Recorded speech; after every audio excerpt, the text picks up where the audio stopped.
শিব বর দিয়েছিলেন যে তাঁর বংশে কেবল পুত্রই জন্মাবে। তৎসত্ত্বেও যখন রাজকুলে চিত্রাঙ্গদার জন্ম হল, তখন রাজা তাকে পুত্র রূপেই পালন করলেন। রাজকন্যা অভ্যাস করলেন ধনুর্বিদ্যা, শিক্ষা করলেন যুদ্ধবিদ্যা, রাজদণ্ডনীতি।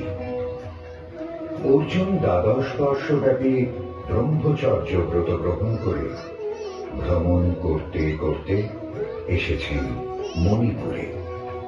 তখন এই নাটকের আখ্যান আরম্ভ।